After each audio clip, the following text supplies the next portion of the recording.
Hello there. To all my parents in the audience, do you ever have that one child that bombs so bad at the box office no one really talks about them? Dreamworks sure does. Dreamworks, my beloved, and the bane of my existence. Dreamworks is a studio more frustratingly inconsistent than the MCU, if that's even possible at this point. One moment they'll release a masterpiece in the field of animation, another they'll create something that is painfully average, and in another they'll release one convinced as a declaration of war. Don't worry, you are getting your own video, you pile of dog turds. But another thing Dreamworks is known for is a lot of their movies not doing very well at the box office. There's actually never been a single Dreamworks movie that has ever hit $1 billion. The closest being obviously Shark Tale, but a lot of their movies have bombed. And their bombs range from some of Dreamworks' more beloved movies to yeah, that makes sense. And a movie caught in the crossfire of that is a little movie I like to call Ruby Gillman Teenage Kraken. A movie you say what, I say why. Why did a movie bomb like this at the box office to the point where no one's heard of it even though it came out last year? Maybe because audiences don't like the color blue. Well, there are several factors to it, but let's first ask the question, what is a Ruby Gillman Teenage Kraken? I have no idea.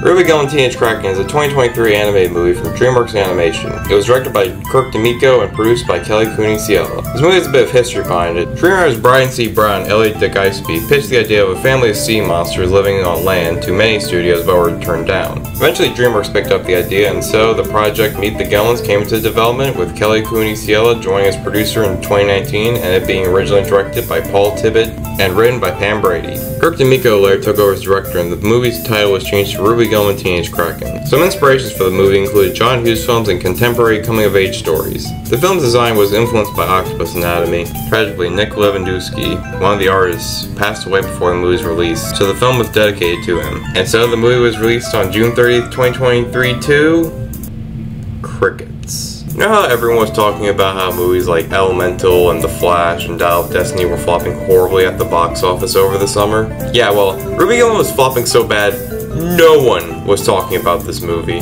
Reviews for it were pretty mixed across the board, and it's a very divisive movie, with some loving it and it getting kind of a cult following almost, and another group treating this like just another mediocre Dreamworks movie that comes after a masterpiece. It's more common than you think.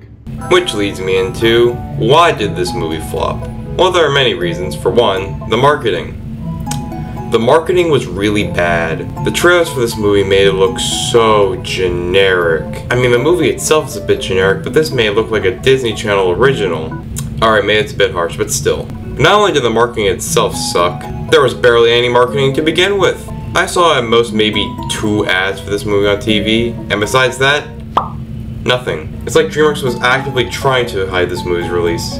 And my final reason, lack of interest from the people. This kind of sounds for my first point, but because the marketing looked so bad, people were just like, why would I watch this when I can watch Across the Spider-Verse?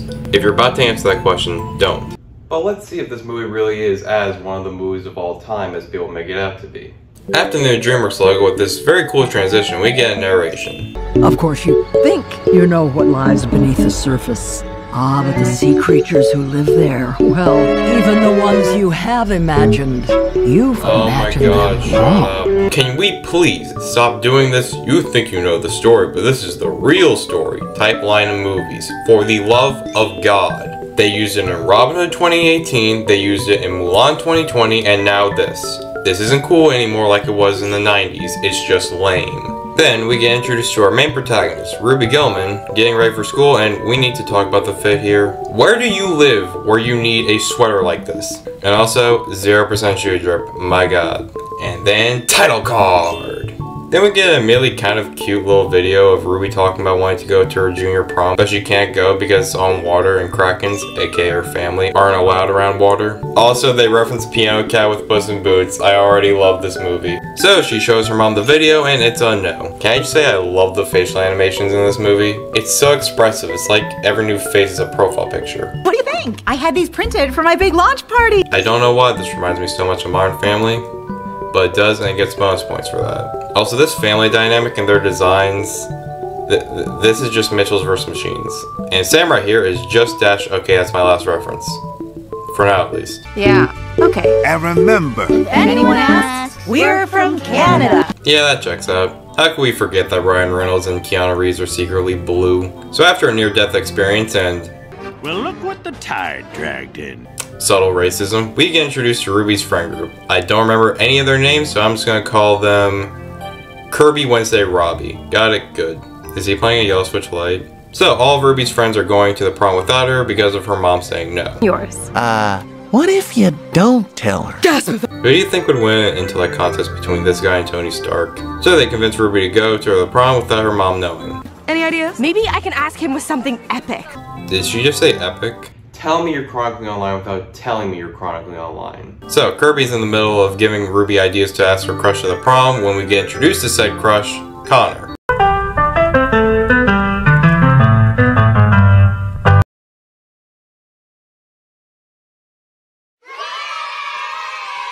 It's not only just in design and personality, for what little personality he has, but also Shameik Moore, Miles' voice actor in the Spider-Verse movies, was originally supposed to voice Connor, but he couldn't because he was too busy with, you know, one of the greatest animated movies ever. So I'm not saying Connor's a Miles ripoff, but I'm just putting the cards on the table.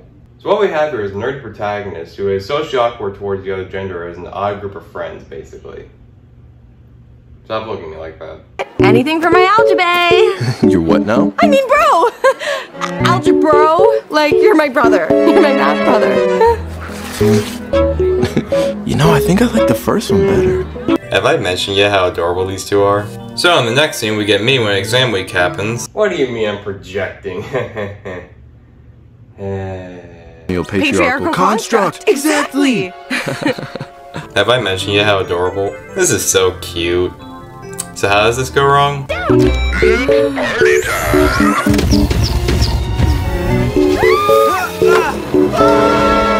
So he's dead, right? So Connor's drowning after what I can assume is either an assassination attempt or the stupidest contrivance ever. So Ruby decides to go save him and she gets caught in some seaweed until...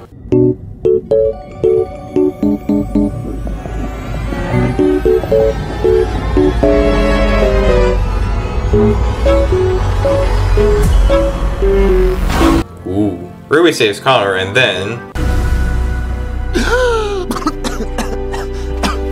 So Ruby gets out of the water with her clothes still intact. Sure, why not? Maybe that's for the best. Ruby gets back to her school and sees everyone gather around, and Ruby goes to talk to Connor and then... The new girl. We meet Chelsea, the new girl. Oh my god, this is just the plot to a Disney Channel movie. So Chelsea lies about saving Connor and our two characters meet. Okay, maybe it's the whole don't look at me vibe, but there's something different about you. Chelsea's the only character in the movie who isn't colorblind, wow. Then we get the animated depiction of a real panic attack, and this would be neat if it were not done better 6 months earlier. Yeah, a lot of people were disappointed by this movie because Dreamworks was following up one of their most celebrated movies ever with this. They were expecting a masterpiece, and they got an alright movie. So obviously everyone was livid. Anyway, back to the movie. So Ruby runs away and we cut to Agatha doing her real estate job, and then we cut back to Ruby breaking into the library because her hands are getting all glowy. She tries to call her mom and then... Hey, my legs went through that too! So Ruby turns into a teenage Kraken and basically destroys the entire library before trying to hide. Agatha sees this and rushes over to see what's happening and accidentally runs over something. That something being...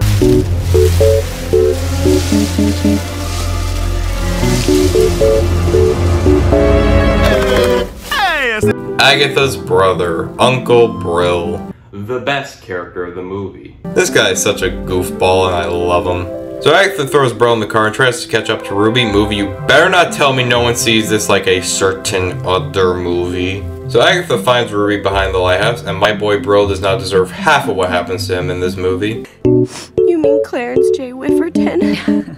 How could I forget Clarence J. Whifferton? You stood next to him with a hose for 7 hours until the tide came back in. Oh, yeah. I asked you if I could keep him. Where would we even have put him? We had a hose? Gosh, come on. I would have taken care of him. I know you would have. This is the second best animated mother and child dynamic of 2023. Second. This movie's feel-good moments just kind of carry the kind of mid-story. It's gonna be okay.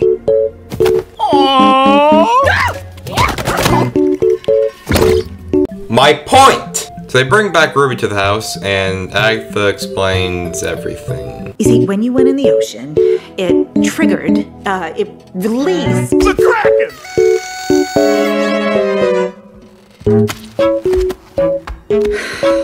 What Brill means is you turn into a giant Kraken. I know this is a lot to process, Ruby. Well, this is kind of better than what Turning Red did. Like a little bit. Like 0.01% better.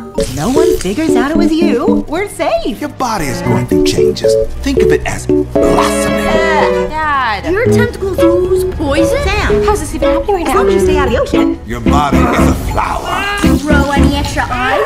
Blossom. You're so Things will go back to normal. Alright, movie, we get it. This is stressful. You don't need another overstimulation scene. Yeah, me too, Ruby.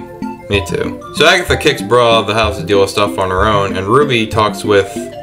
I don't know what this thing is, but it looks adorable. We're not as adorable as you are, no. So Ruby sneaks out to go talk to Brill. She finds him while he's getting attacked by the seagulls from Finding Nemo. This poor guy is the script's punching bag. So Brill accidentally talks about Ruby's grandma and... I didn't say grandmother. What? I said landlubber. Ahoy. I have a grandmother? No. You've never asked that question. Really? Sure, movie. Sure. So Ruby decides to go find her grandma to get her questions answered. Then I'm really sorry. For what? This. Oh! Mighty convenient that was just there. So Ruby jumps into the ocean, and my god, this movie looks amazing. Then we get a montage of Ruby swimming around, which would be much better if the most generic pop music were not blaring in my ears the entire time. Now Ruby and Brill make it to Krakopolis, Kraken City, the Kingdom of Craktopia. I'll just call it SeaWorld. So Ruby and Brill enter and meet Ruby's grandmother, the warrior queen of the 7 seas. I've heard worse aliases. The two have a hug and... Please, call me Grandmama! I've heard better grandparent names. Don't worry, I go to therapy now. I see a wise hammerhead shark on Wednesdays and Fridays. I would love to see that. So Ruby talks about her experiences on the human land. My tentacles squirm. People are kind of nice, actually. I have a couple of friends. I asked a boy to prom, but, you know, it did not go great. Yeah, I saw one at prom and nearly killed them. How's your Tuesday going? Then Ruby gets shown all the people of SeaWorld, and Grandmama talks about Ruby being her successor. I think I am having a panic attack. You know, Dreamworks, when people were praising you for the anxiety stuff in Puss in Boots' Last Wish, they weren't praising you for doing 3 panic attack scenes in 38 minutes. We cut back to Ruby and Grandmama talking about how giant krakens like them have always protected the ocean from monsters like the Leviathan, the Umibozu, and the mermaid. But people love mermaids. Of course they do. People are stupid. Yeah, that sounds about right. So she says how mermaids are selfish, vain narcissists with mediocre hair, so she's just describing some TikTok stars. And she speaks about their queen, Nerissa, who wanted to rule the ocean with the trident of Oceanus. It's also implied that a lot of krakens died in this battle. Jesus Christ, Dreamworks. But the only reason they won was because of Agatha. Their greatest warrior got the trident away from Nerissa, but Agatha then hid the trident and left her kingdom to play human. Oh, I thought I was watching a fun high school kaiju movie. What's with all the lore dump? Well, it's electrically charged bioluminescence, but yeah, they do pack a wallop. Now we know where Ruby gets her talking style from. Ruby says how she doesn't want to be a queen and how all she likes is math and Connor. Teen stuff. What teen likes math? Besides Rogan. So Ruby leaves and Grandmama states that she'll be back. She swims back, but gets her leg caught on some wire and is about to get shot by the captain guy from earlier until...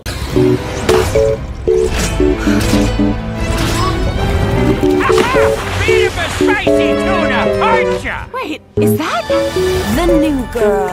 Oh my gosh, hey! Oh yeah, remember her? It's only been like a really long time. This movie's pacing, dude. I'm a mother flippin' mermaid! Rated PG for foul language, huh? Okay. So Chelsea is revealed to be a mermaid, and she saves Ruby as an apology for stealing credit for saving Connor. Then this nutcase tries bombing them.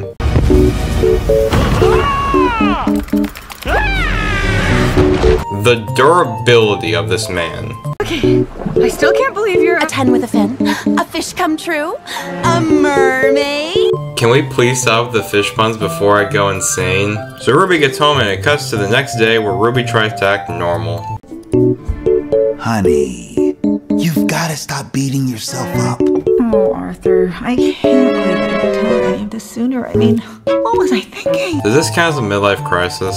Now this fit is an improvement. Ruby, is that salt water on your breath? You don't have a nose! So Ruby heads over as more mediocre pop music plays. Yay! The instrumental music in this movie sounds amazing, but it's the generic pop music that brings my feelings on the overall music down a lot. Hey, it's the Monsters Inc. guys. So then we catch up with the Goof Troop.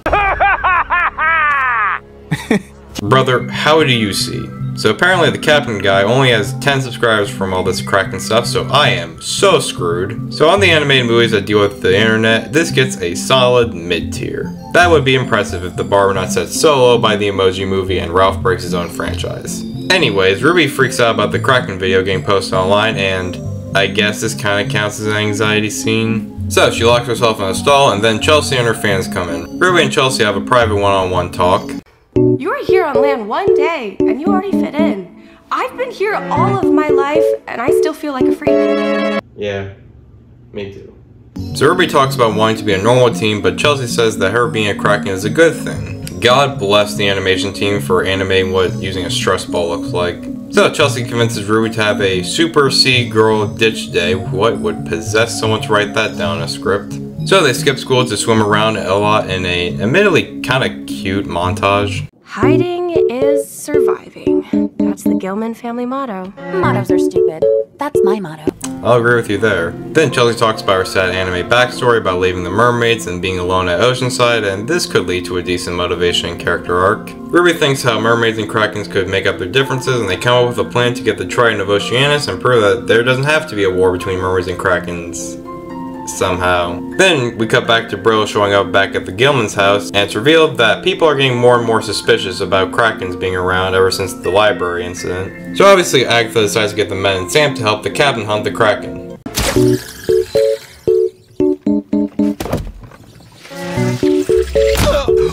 Like seriously, why do the writers hate Brill? What did he ever do? Then we cut to Ruby and Chelsea heading over to the Well of Seas, the source of all the ocean's energy. Chelsea knows that this is where Agatha hid the Triton because she took it from her mother, and apparently Nerissa died trying to get the Triton. Why does no one talk about how dark this movie is? So only a giant Kraken can swim through one of the currents to get into there and survive.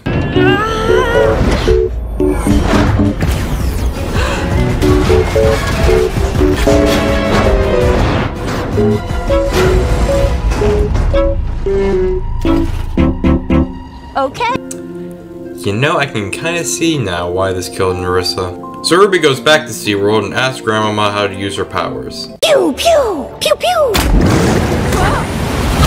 Yeah, I get that feeling a lot too. Why do I relate to this movie so much? I will admit the editing is kinda cool in this scene, and some of the little edits that they have in this movie are kinda neat. So we get a little montage of Ruby training and other stuff, and we also see Ruby ditching her friends, and okay, I'll talk about them real quick. Ruby's friends and Connor don't really do much in this movie besides some moments, but hey, maybe that's for the best. We could have another Turning Red situation with May's annoyingest and friends. If you haven't noticed yet, I don't like Turning Red. So Ruby gets close to the Triton but gets demotivated by voices in her head, so Ruby decides, What's that? Ask my mom for advice.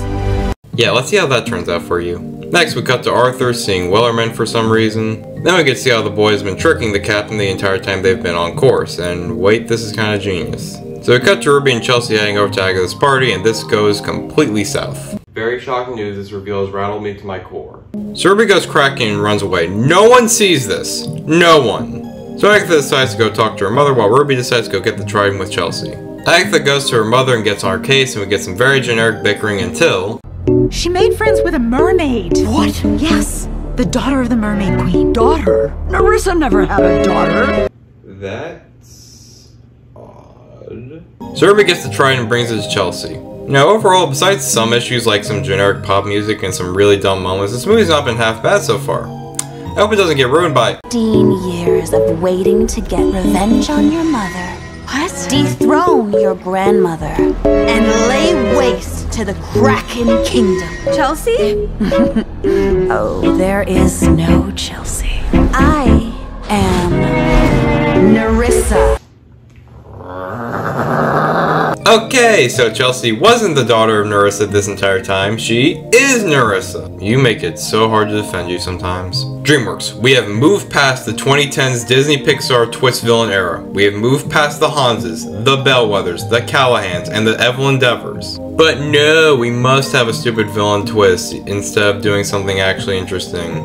Is this the worst Dreamworks twist villain? No, far from it. But it just makes me want to bang my head against a wall. Anyway, Nerissa stabs Ruby and drains her of her Kraken energy, I guess. Then Ruby gets knocked out and gets rubble dropped on her. Meanwhile, we cut to prom where all of Ruby's friends, and Connor, are sad not to see her there until Nerissa arrives to mess up everything even more. Agatha appears to fight her and we get this funny interaction. My wife! What?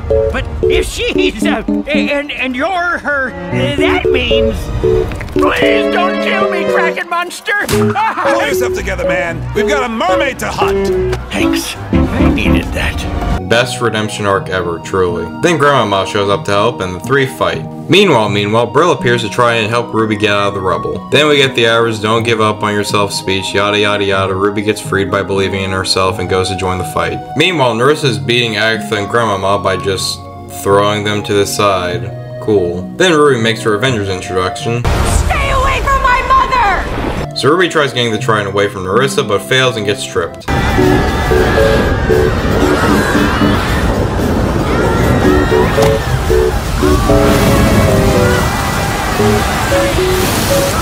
You are telling me no one died from this? There is a 0% chance of that happening. I am not a monster.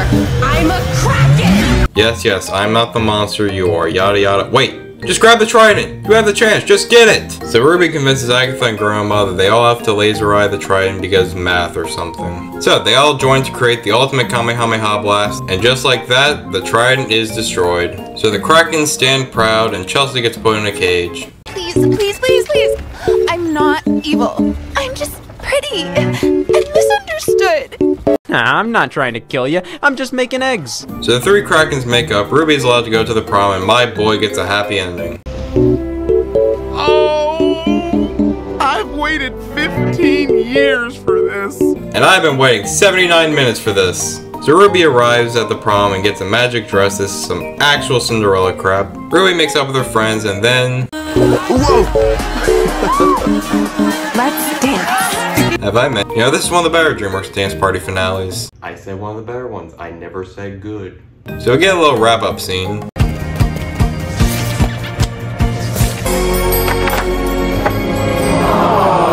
Hey, the movie made a Shrek reference, so I get to make one too. So we get one last narration from Grandmama, Ruby does a Miles jump into the water, and then credits. So that certainly was a movie. There's a part of me who can see this being the mediocre nothing burger some people saw it as, but there's some charm to this movie that I just really like. Ruby is up there with Ahsoka and Arcane Jinx for one of my favorite female characters in fiction. Yes, I'm being serious. The animation and cinematography look beautiful, and there's some genuinely great instrumentals here. Plus there's some genuinely funny moments and some decent action. I found all the high school and family stuff kinda charming, even if there is some really bad writing moments in this. There's a lot to like, but it also has a lot of problems. You can basically tell where every plot point is going before it happens. The pacing can be really meh at times. Again, there are some really dumb moments, like Connor falling into the ocean and no one at the party seeing Ruby run away in Kraken form besides Arthur. Also, majority of the pop songs in this movie suck. And yeah, I can't stand the Nerissa plot twist. If you just make Chelsea and Nerissa separate characters and have it end with mermaids and Krakens learning to coexist, this would have been so much better. But no, we must have a stupid villain twist reveal I hated. So while I'll do this for video games because video game variety is much larger than movie variety, I'm going to give this movie and any film I review in the future a score. So the first official score of the channel is 7 out of 10. It has its flaws, but it's overall pretty good and I kind of consider it underrated. That being said, it's Prince of Egypt compared to Megamind 2. Like, we waited 14 years for this, Dreamworks!